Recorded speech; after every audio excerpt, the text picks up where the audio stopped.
मुकदमे, जेल, लाठियां, तमाम तरह की मुसीबतें सहली उन्होंने साथियों ने लिया। जिनको लगता है कि हार गया, हार के टूट जाएगा, उनको मैं बताना चाहता हूं कि मैं एक टीचर का बेटा हूं, मिट्टी से निकल के आया। आईपीसी खत्म हुई, सीआरपीसी खत्म हो गई, धाराओं की सूचियां बदल गई। पहले न्याय के लिए लड़ते हैं, फिर ये न्याय करते हैं। इस काले कोट के ऊपर जिम्मेदारी भी बहुत है। चाहे हापुड़ में अधिवक्ताओं में अत्याचार हुआ हो या फिर गाजियाबाद में अधिवक्ताओं के साथ मारपीट की गई हो, तो ऐसा लग रहा था कि ये लाठियां हमारे अधिवक्ता भाइयों में नहीं, ये हमारे ऊपर ही पड़ रही। इन काले कोट वालों से किसी भी तरह का विवाद करने से पहले कई बार सोचना पड़े। मैं कल ही हमारे देश के कानून मंत्री को पत्र लिखूंगा और जब पार्लियामेंट चलेगी तो इन मांगों को जोर शोर से उठाने का काम करेंगे। भारत की पार्लियामेंट में ये शपथ ली थी कि हम भारतीय संविधान के अनुसार विधि के अनुरूप कार्य करेंगे। मैं आपको विश्वास दिलाता हूं, ना जाति ना धर्म, जिस भी व्यक्ति के साथ अन्याय होगा और जिस भी पॉलिसी से गरीब, किसान, कमजोर, महिलाएं, नौजवान लोगों की भलाई हो सकती होगी, उन सारे विषयों पे हम लोग काम करेंगे। ये साल था 2022 का। 10 मार्च को रिजल्ट आया था उत्तर प्रदेश के चुनाव, उत्तराखंड के, पंजाब के चुनाव। और क्योंकि हमने उत्तराखंड और उत्तर प्रदेश में बहुत मेहनत की थी, तो हमें लग रहा था कि रिजल्ट हमारे फेवर में आएगा। इसलिए बड़े उत्साहित थे और मैं खुद भी इलेक्शन लड़ा था उत्तर प्रदेश के मुख्यमंत्री के खिलाफ। मैं खुद भी गोरखपुर में जाके इलेक्शन लड़ा था। तो मुझे विश्वास था कि नाइंसाफी के खिलाफ वहां के जनता जो पीड़ित है, जो चाहती है कोई आके उनकी आवाज उठाए, वो मेरा साथ देंगे। और उम्मीद थी उत्तराखंड में भी 3 सीटें हमारी बहुत महत्वपूर्ण थी, जिनमें हमें उम्मीद थी कि उन सीटों को हम जीत जाएंगे। और उत्तर प्रदेश में भी एक मेरी और एक सिद्धार्थनगर की सीट ऐसी थी डुमरियागंज की, जिसको हमारा विश्वास था कि हम जीत जाएंगे। रिजल्ट आया और बहुत कम वोट मिले। कोई आदमी बहुत ईमानदारी से किसी काम को करे, जैसे आप वकील साथी करते हैं, और आपका मेहनताना आपको ना मिले, कैसा महसूस होता है? जिस केस के लिए आप जी जान लगा दो और हमेशा उस केस में आप अपने आप को साबित करो, और जिस क्लाइंट के लिए, जिस भाई के लिए आप प्रयास कर रहे हो, वो अंतिम समय पे आपका हाथ छोड़ दे, तो आपको कैसा लगेगा बताइए? कैसा लगता है बताइए दोस्तों? तो मुझे भी बहुत बुरा लगा कि जिनके लिए मैंने जीवन लगा दिया, और जिनको ये भी नहीं पता कि मैं अगर हमारी पार्टी, हमारा संगठन आगे बढ़ेगा, ताकत बनेगी, तो उसका फायदा भी नहीं होगा। ये भी टेक्निकल बात है। तो फिर मुझे समझ आया कि बहुत भोला भाला समाज है और अभी उसको बहुत समय लगने वाला है, इतनी आसानी से बात उसकी समझ में नहीं आई। तो निराशा हुई। 10 मार्च को फोन पे बात चल रही थी, लेकिन उस तरह का उत्साह नहीं था। मैं झूठ कहूं कि नहीं कोई फर्क नहीं पड़ा, ऐसा नहीं फर्क पड़ा। पीड़ा हुई, क्रोध भी आया कि जिनके लिए सब कुछ, मुकदमे, जेल, लाठियां, तमाम तरह की मुसीबतें सहली, उन्होंने साथियों ने लिया। 2-3 दिन गुजर गए। 15 मार्च को पार्टी का स्थापना दिवस होता है। हिमांशु जी का फोन आया कि हम दिल्ली में पार्टी का स्थापना दिवस मनाएंगे। तो हमने कहा साहब हम तो नहीं आएंगे। तो बोले साहब आपको आना पड़ेगा, आप ही चीफ गेस्ट हैं और भाई विनय जी चीफ गेस्ट है, तो आपको आना पड़ेगा। तो मैंने इनसे पूछा क्या करना है, तो कहा कि घर पढ़ के क्या करेंगे, जब इसी काम को करना है, जब आपने प्रोफेशन चुना है तो घर पढ़ के क्या करोगे। तो तय हुआ चलेंगे, घर से हम लोग चले। और कई बार आपने सुना होगा गाजियाबाद में एक बहुत महत्वपूर्ण जगह है सिप्रा मॉल, उस मॉल के पास गाड़ी रोकी गई।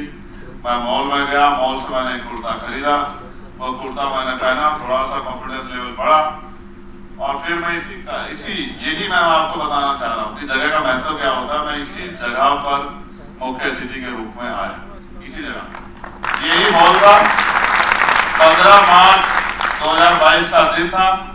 इसी तरह पूरा हॉल और ऊपर वाला सब भरा हुआ था। मैं यहाँ आया, फिर मैंने सोचा जिससे प्यार करने वाले दिल्ली में इतने लोग हैं, वो हार कैसे सकता है।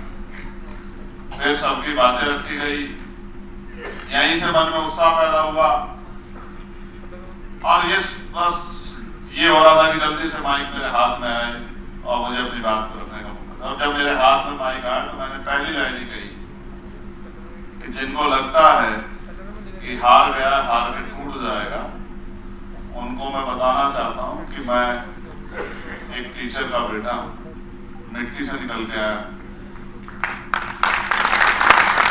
खेती किसानी से निकल के आया हूं। मिट्टी में तो मिल सकता हूं लेकिन हार नहीं सकता, इस बात को लोग समझे। और यही संकल्प हुआ कि इस अपमान को सम्मान में बदलना है। ये जगह उस जगह की गवाह है, उस बात की गवाह है। और प्रिय साथियों, आज हम 2025 में हैं और मेरे बहुत सारे शानदार साथी इधर बैठे हैं जिनको मैं अपनी नजरों से देख रहा हूं, जिनका बहुत बड़ा योगदान है इस आंदोलन को यहाँ तक पहुंचाने में। और ये तय हुआ कि लोकसभा लड़नी है। मैंने कहा किसी और को लड़ा दो, तो कहा नहीं, आप ही को लड़नी है, क्योंकि जब तक पार्टी की तरफ से आप जाके वहां अपने स्तर से बात नहीं रखोगे तब तक लोगों तक बात नहीं जाएगी, क्योंकि आपकी बात को सुनने वाले लोग ज्यादा हैं। अगर इसी बात को कोई और रखेगा तो उतने लोग नहीं सुनेंगे, जिस बात को आप रखोगे उसको बहुत सारे लोग सुनेंगे। अंत में उनकी मेहनत सफल हुई और अभी 4 जून बहुत जल्दी आने वाला है। मैंने दिशा की एक कमेटी बनती है, निगरानी कमेटी, विकास और निगरानी की कमेटी बनती है, जिसमें लोकसभा सांसद उसके अध्यक्ष होते हैं जिलों में।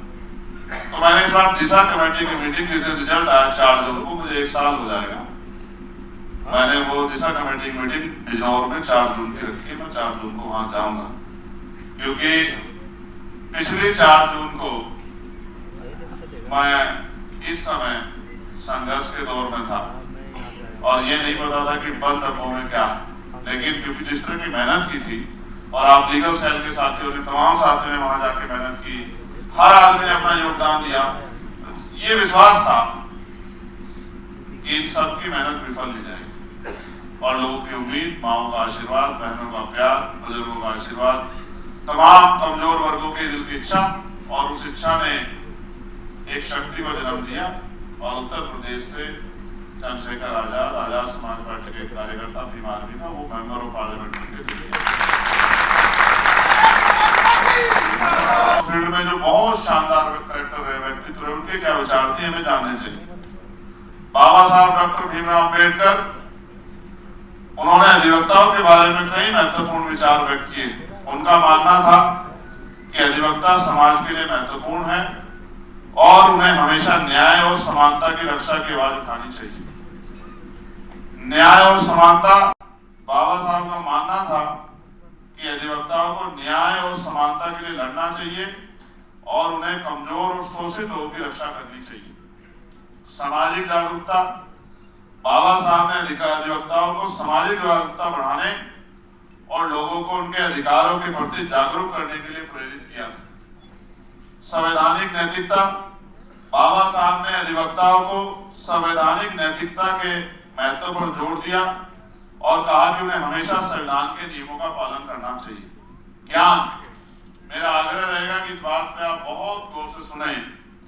बाबा साहब ने अधिवक्ताओं को ज्ञान और शिक्षा के महत्व पर जोर दिया और कहा कि उन्हें अपने क्षेत्र में हमेशा नवीनतम ज्ञान प्राप्त करना चाहिए। संघर्ष, बाबा साहब ने अधिवक्ताओं को संघर्ष करने और अन्याय के खिलाफ आवाज उठाने के लिए प्रेरित किया। नवीनतम ज्ञान, अभी कुछ दिन पहले ऐसा हुआ कि पूरे अधिवक्ताओं को नई तरह से जो है किताबों को टटोलना पड़ा। आईपीसी खत्म हुई और बीएनएस आ गई, सीआरपीसी खत्म हो गई, एविडेंस खत्म हो गया और उसकी जगह पे भारतीय नाम के साथ चीजों में बदलाव किया गया, धाराओं की सूचियां बदल गई। जहाँ पहले 302 होती थी वो 302 में कुछ और आ गया, जहाँ ये 307 होती 308 होती थी उसमें 108 आ गया। तो कभी कभी जब हमारे पास भी कोई आ जाता है और वो कहता है साहब कार्रवाई तो हो नहीं रही है, तो हम उससे कहते हैं FIR उठाओ। FIR लेते हैं तो फिर ये सोचते हैं कि अब ये ऑफेंस कौन सा है, इसमें कितने साल की सजा है, क्या इसमें गिरफ्तारी का अधिकार है या नहीं है। तो फिर उसकी जानकारी हासिल करते हैं तो अपने जो साथ पुलिस के साथी हैं उनसे कहते हैं कि भाई जरा नेट पे चेक करना कि ये IPC, ये BNS कौन से IPC को करती है और पूर्व में कौन सी IPC थी। तो इस तरह से ये जो नवीनतम ज्ञान की बात है, मैं वकील साथियों से कहूंगा, वकालत का जो प्रोफेशन है उसकी शक्ति का जो प्रभाव है वो इस आधार पर है कि आपकी प्रैक्टिस कितने दिनों की है, और जैसे जैसे आपकी प्रैक्टिस बढ़ेगी, आपका अनुभव बढ़ेगा, वैसे वैसे आपकी शक्ति और आपका प्रभाव बढ़ेगा। लेकिन उसका पैमाना जाति धर्म के आधार पे नहीं है भाइयों और बहनों, उसका पैमाना अगर है तो वो आपके ज्ञान के आधार पे है, आपके अनुभव के आधार पे है। और मैं आपको ये भी बता दूं वकील होने के नाते कि जो पढ़ाया जाता है और जो प्रैक्टिकल होता है उसमें जमीन आसमान का अंतर है। आप अगर लॉ करें या आपके बच्चे, आने वाली पीढ़ी, आपके भाई करें तो उनको बता दो कि लॉ भी करें वहां कॉलेज में और आगे कोर्ट में प्रैक्टिस भी करें, तभी जाके चीज आगे बढ़ेगी। वरना जितना पढ़ के आएंगे और फिर जब कोर्ट में आएंगे तो आश्चर्यचकित महसूस करेंगे कि जहां मुझे पढ़ाया जाता था और जो यहाँ प्रैक्टिकली, दोनों में बहुत बड़ा जमीन आसमान का अंतर है, जीरो शुरू करना पड़ेगा। इसलिए जितने अधिवक्ता साथी मुझे मिलते हैं मैं उन सबसे कहता हूँ कि पढ़ाई करो, साथ साथ कोर्ट में प्रैक्टिस भी करो, और बिना गुरु के ज्ञान नहीं होता, इस बात को भी जानो। एक गुरु भी होना जरूरी है। प्रैक्टिकल थ्योरेटिकल में अंतर जो आप पढ़ते हैं उसको जमीन पर उतारने के लिए प्रैक्टिकली एक गुरु का होना जरूरी है। इसलिए अच्छे वकील, जो सीनियर वकील है, उनके नेतृत्व में सीखने का काम करें। जैसे हम 2 पहियों गाड़ी, 4 पहियों गाड़ी घर से चलाना सीख लेते हैं, लेकिन अक्सर उसमें जो है कभी आवश्यकता पड़ने पे ब्रेक की जगह, उसकी जगह ब्रेक की जगह रेस पे पैर रखा जाता है। इसलिए अच्छा ये है, मेरा अनुभव ये कहता है कि आपको एक गुरु आपके पास होना चाहिए। और जितने वकील साथी यहाँ पहुंचे मैं उनके लिए मंगल कामनाएं करता हूं, इस अपील के साथ कि वो अपने ज्ञान के स्तर को बढ़ाएं। क्योंकि जब आप कोर्ट में कभी भी अपनी बात को रखें तो आपकी डिबेट जो सुनी जाए तो वो सुनकर जो है लोग गौरवान्वित होने चाहिए, तभी आपकी वकालत का फायदा है। वरना जिस तरह का सिस्टम अभी है, मैंने अगर भाई यही वकील जो हैं यही जज बनते हैं, अभी तो सिस्टम ऐसा ही, इन्हीं वकीलों में से जज बनते हैं, पहले न्याय के लिए लड़ते हैं फिर ये न्याय करते हैं। इसका आधार क्या है? उसका आधार यही है कि अगर जो प्रभावशाली होता है, शक्तिशाली होता है, हालांकि क्लोजर में तो कई आधार हैं, लेकिन फिर भी जो मेरिट को चैलेंज करता है, जैसे अभी कैन साहब हमारे जो हैं, जो मध्य प्रदेश जो है हाई कोर्ट के चीफ जस्टिस थे, और वो अलग बात है कि वो बाकी वाली सिचुएशन क्या बनी, लेकिन मैं आपको बहुत जिम्मेदार से कह सकता हूं कि वो सुप्रीम कोर्ट के लिए एलिजिबल थे।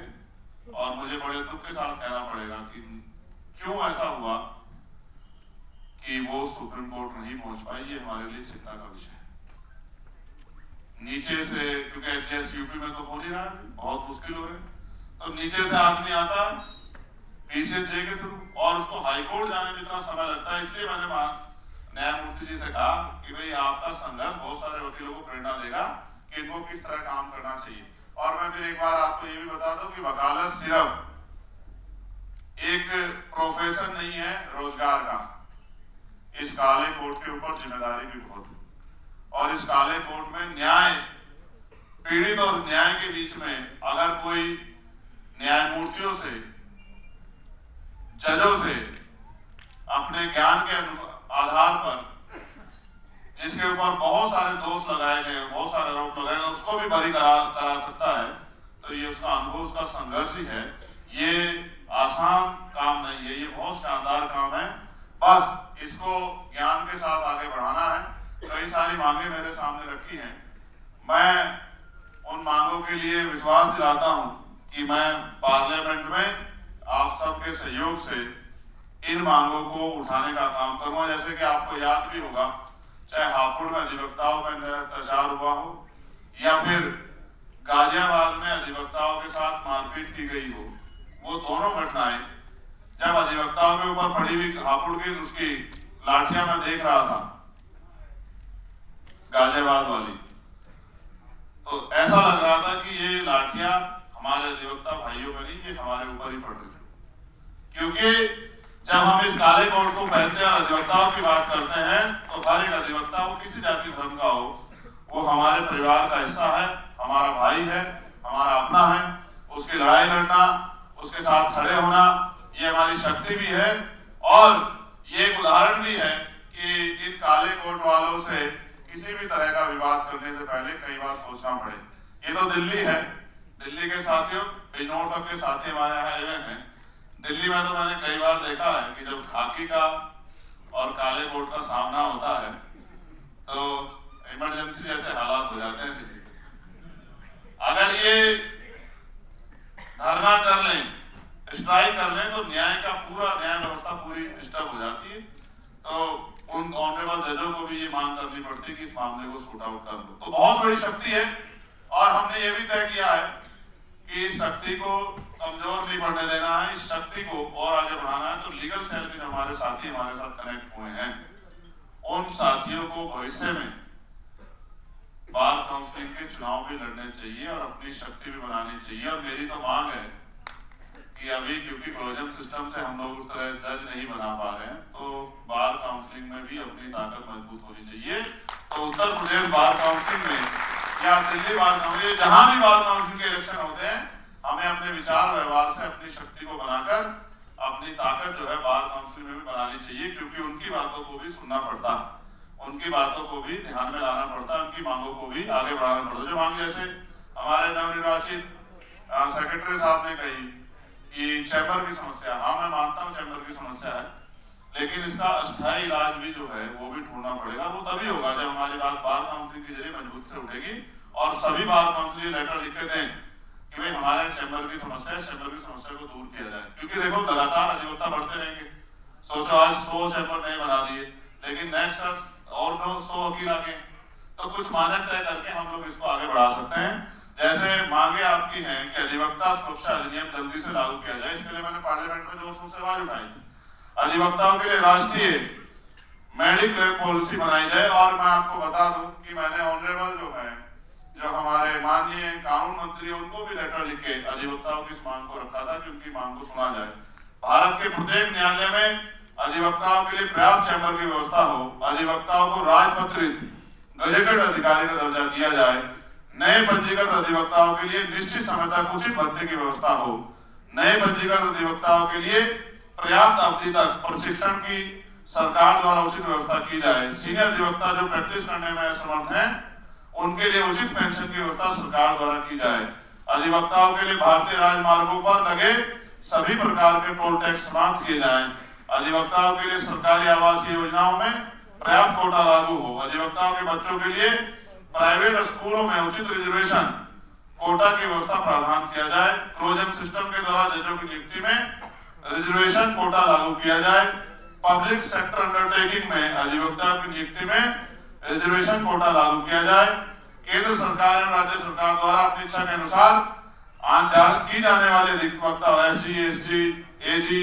एएजी, ईटीसी की नियुक्ति में रिजर्वेशन कोटा लागू किया जाए, प्राइवेट सेक्टर में अधिवक्ताओं की नियुक्ति में रिजर्वेशन कोटा लागू किया जाए, माननीय न्यायालय द्वारा की जाने वाली रिसीवर, लोकल कमिश्नर एवं लीगल सर्विस अथॉरिटी इत्यादि में पर्याप्त रिजर्वेशन कोटा लागू किया जाए, एससी एसटी एक्ट के अंतर्गत दर्ज मुकदमों में स्पेशल पब्लिक प्रोसिक्यूटर सरकारी वकील की नियुक्ति शासक शिकायतकर्ता की इच्छा के अनुसार की जाने के निवारण व्यवस्था होनी चाहिए और भारतीय न्यायिक सेवा आयोग की स्थापना न्यायिक सेवाओं के लिए वार्षिक परीक्षा प्रारंभ की जाए जिस प्रकार यूपीएससी परीक्षा ली जाती है। ये 17 मांगे आपकी हैं। मैं आपको विश्वास दिलाता हूं कि इन मांगों के लिए मैं कल ही हमारे देश के कानून मंत्री को पत्र लिखूंगा और जब पार्लियामेंट चलेगी तो इन मांगों को जोर शोर से उठाने का काम करूंगा।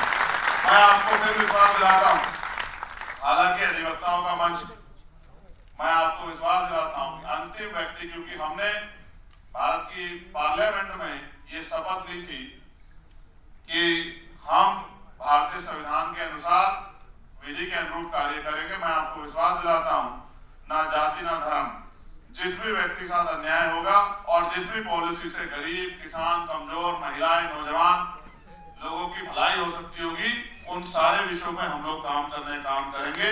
कभी आपको निराश नहीं करेंगे। आप बुद्धिजीवी साथियों ने हम पर भरोसा दिखाया है, मैं आपका भी अभिनंदन स्वागत करता हूं। मैं आपको विश्वास दिलाता हूं कि किसी भी अगर एक भी वकील साथी के साथ कहीं भी अन्याय होगा तो हम लोग पूरी एडी चोटी का जोड़ लगा के उसकी ताकत बनने का काम करेंगे, उस अन्याय के खिलाफ लड़ाई लड़ने का काम करेंगे। और साथियों, अंत में एक घोषणा भी और करनी है। मैं आग्रह करूंगा कि रजनीश जी यहाँ आ जाएं और हमारे MS आर्य जी भी यहाँ आ जाएं। एक घोषणा भी हमें करनी है। ये घोषणा इंपोर्टेंट है और ये घोषणा ये है कि bar council of Uttar Pradesh सदस्य पद हेतु रजनीश गौतम जी जो हैं, जो एडवोकेट साहब हमारे सहारनपुर से हैं, आपके प्रथम वरीयता मत, वन आशीर्वाद एवं सहयोग के आकांक्षी हैं। मैं आपसे आग्रह करता हूं कि उत्तर प्रदेश के जो हमारे साथी हैं वो इस पोस्टर को अपने दिल में बसा लें। ये लक्ष्य हमारे पास है और इसी बार हमको पूरा करना है। इसी बार हमें इस लक्ष्य को पूरा करना है और उसके बाद अभी हम कोशिश करेंगे कि और साथी भी आगे बढ़े इसी बार। लेकिन भविष्य में आप सब लोग कमर कस के रखो। हमें बार काउंसिलिंग के चुनाव में अपना रिप्रेजेंटेशन, अपना प्रतिनिधित्व मजबूत करना है। ये बात आप अपने मन में संकल्प के तौर पे ले लो। इसलिए मैं इस पोस्टर को जो है चाहता था कि आपके सामने आ जाए, क्योंकि रजनीश भाई और की टीम बहुत मेहनत कर रही है और उन्होंने निर्णय लिया। मैं इसका स्वागत करता हूँ। मैं इसका एक सही तरह से पोस्टर को करवा देता हूँ। पकड़ा भाई, मैं आप सबका यहाँ पहुंचने पे धन्यवाद करता हूँ और आप सबके लिए मैं बहुत सारे मंगल काम करता हूँ। बहुजन मीडिया के साथियों का भी धन्यवाद करता हूँ। दस्तक की आपसे गुजारिश है कि अगर इसको बचाना चाहते हैं तो नेशनल दस्तक को सब्सक्राइब करने के लिए रेड कलर के सब्सक्राइब बटन को दबाएं, फिर बेल आइकन की घंटी दबाएं। नेशनल दस्तक को बचाने के लिए बहुत जरूरी है कि हर खबर को शेयर करें, लाइक करें, कमेंट जरूर करें।